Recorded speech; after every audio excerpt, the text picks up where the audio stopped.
बाबा का आशीर्वाद SVM channel पर आपका स्वागत है। आप बहुत सुंदर आकृति के दर्शन कर रहे हैं। इसे माँ वैष्णो का रूप कहते हैं, माँ शेरोवाली का रूप कहते हैं। अगर आप कभी कटरा गए हों, जहाँ पर माँ पिंडी के रूप में साक्षात है, तीनों देवियाँ वहाँ एक साथ हैं। वैष्णो देवी नाम से वहाँ को पुकारा जाता है, प्रसिद्ध है। हर मनोकामना वहाँ की पूरी होती है। वहाँ पर वैष्णो देवी मंदिर कहा जाता है, पर माँ काली की भी पिंडी है, माता लक्ष्मी की भी और माता सरस्वती की। कहते हैं जब माता वैष्णो का जन्म हुआ था तो सभी देवी देवताओं ने अपने अंश प्रदान किए थे और तीनों देवियों ने माता वैष्णो के अपने अपने अस्त्र शस्त्र और ज्ञान और शक्तियाँ प्रदान की थी। अब हम सभी अपने घर में माता वैष्णो की पूजा करते हैं। आप देखो, दो आंखें ऊपर एक और है, तो ये तीनों देवियों का संकेत होता है, पिंडी रूप में संकेत माना जाता है। और ये बहुत अच्छा संकेत माना जाता है कि अगर तीनों देवियों का हमारे घर में वास रहे तो हमारे सभी कार्य बनने शुरू हो जाते हैं। कहते माता लक्ष्मी का आगमन होता है तब कुछ दुर्गुण हमारे साथ आ जाते हैं, कुछ बुरे व्यक्ति भी हमसे जुड़ जाते हैं। तो इसलिए माता काली अगर माता लक्ष्मी के साथ रहती है तो बहुत रक्षा करती है हमारी भी, ताकि हम बुरे विचारों में कभी ना फंसे, बुरे कार्यों में कभी ना फंसे। जो हम धन कमा रहे हैं माता लक्ष्मी के द्वारा, वो धन कभी भी हम बुरे कार्यों में ना खर्च कर पाएँ। बाबा का आशीर्वाद एसपीएम चैनल पर ऐसी बहुत सारी वीडियो हैं, अलग अलग जोत पर आपको अलग अलग दर्शन होंगे। आप दर्शन कर रहे हैं माता वैष्णो का, तीनों के तीनों रूप प्रकट हो गए हैं। इस घर में माँ की ऐसी ही कृपा बनी रहे।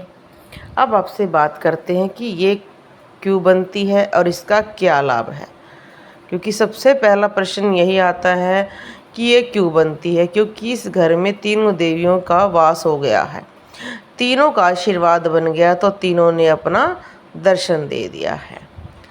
और तीनों का क्या लाभ होता है, लक्ष्मी आएगी तो घर में वैभव आएगा, आप कुछ भी खर्च कर सकते हैं, अच्छी यात्राएं कर सकते हैं। पर जैसे बुरी संगति लोग आ जाते हैं, उनको लोग डराते हैं, तो माता काली आ जाती है तो उनमें अपने आप डर की भावना दूर हो जाती है, माता रक्षा करती है। फिर माता सरस्वती, क्योंकि ज्ञान और हर चीज़ से डरना नहीं, पर ज्ञान की बहुत आवश्यकता होती है कि हमें ज्ञान होना चाहिए, कौन बुरा व्यक्ति है, कौन अच्छा है, धन को कैसे खर्च करना है, और हमारे पास जितनी शक्ति है उससे हम लोगों को भला कैसे करें। जैसे आपने देखा होगा टाटा रतन जी हैं, उनके पास बहुत लक्ष्मी है, इसलिए वो बहुत दान करते हैं। तो इसका मतलब उनमें ज्ञान आया होगा, तभी तो वो इतना धन दान करते हैं। और उनमें शक्ति है, क्योंकि शक्तिशाली व्यक्तियों में उनका नाम गिना जाता है। तो इसका मतलब यही है कि तीनों देवियों की कृपा है, तभी आज तक वो इतना ज़्यादा दान धर्म करते हैं, लोगों की मदद करते हैं। अगर आपके घर में तीनों देवियों की शक्तियों का निवास हो जाता है तो आपके बच्चे अच्छा स्वास्थ्य रखते हैं, अच्छी बुद्धि रखते हैं, और कुविचार नहीं रहता है, बुरे कार्य वो नहीं करते हैं, और इन घर में बड़े बूढ़े हैं वो स्वस्थ रहते हैं। और आपके घर में अपने आप मंगलमय कार्य करने का मन करता है, कभी तीर्थ यात्रा करने का मन करता है, कभी भजन कराने का, कभी अपने आप अच्छे अच्छे पाठ पढ़ने का, अच्छे सीरियल देखने का।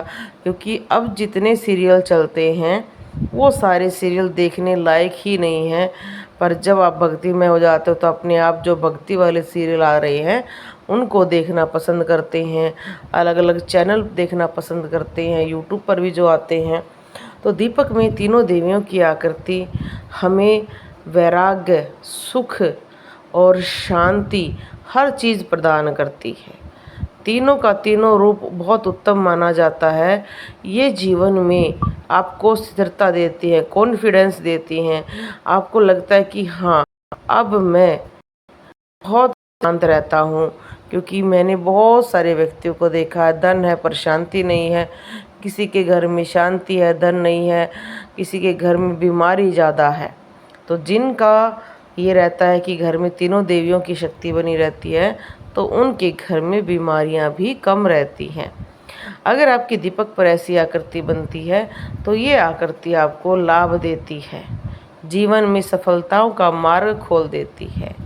और इस आकृति को आपको उठाकर रखना है, गाय के घी में डालकर, या इसको बिल्कुल जितना ये रह जाए, इसकी जो कालीमा बनेगी उससे आपने जो एक ट्यूब आती है आँखों में डालने की होती है, जो ताकि आँखों में कोई भी गंदगी है तो निकल जाए, तो उसमें मिलाकर अगर कोई व्यक्ति सोते वक्त लगाता है तो उससे उसकी दिव्य दृष्टि खुलती है, आँखों की कमजोरियाँ दूर होती हैं। पर ये प्रयोग छोटे बच्चों पर नहीं करना चाहिए। ये कम से कम 20 साल से ऊपर वाले बच्चों को ही या व्यक्तियों को करना चाहिए। छोटे बच्चों के साथ ऐसा ना करें, क्योंकि उनका वैसे ही मन पवित्र होता है। उनके साथ ऐसा करने से वो ज़्यादा ही धार्मिक हो जाते हैं, फिर उनका वैराग्य के प्रति ज़्यादा प्रभाव बढ़ जाता है। तो अगर आप ये करेंगे तो आपके जीवन में सुखमय रहेगा और आपको काफ़ी चीज़ों का ज्ञान मिलेगा, थर्ड आई जागृत होने में मदद मिलेगी।